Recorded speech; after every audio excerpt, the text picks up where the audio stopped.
You tell me when you think it's funny, Mr. Redbird. You just you cross these things when you think it's hilarious, okay? Because I promise you it's gonna be funny.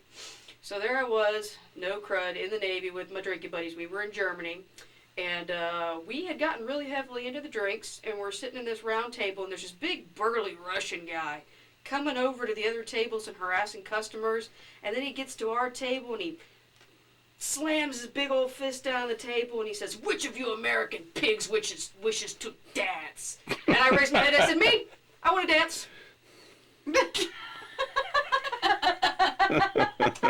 "Thank you, sir. You may cross them back forward. I will finish the story."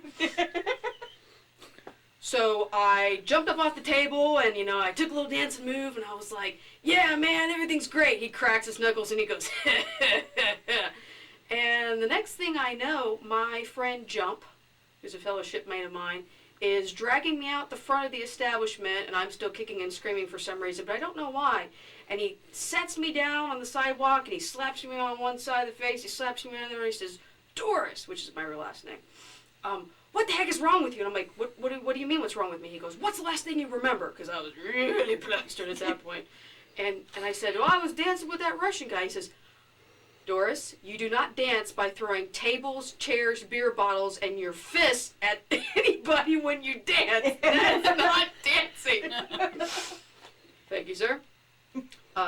Yes, please make them go back straight. Thank you. So I was like, "Huh?" And just as I looked up, there are these two guys dragging my Russian friend out the front door. He is unconscious and bleeding profusely from the face. He must not like Russians either. I don't either.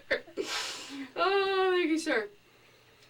So that is the story of how I got into a fight and beat up the Russian man. Thank you very much, ladies and gentlemen. I'll be here all night.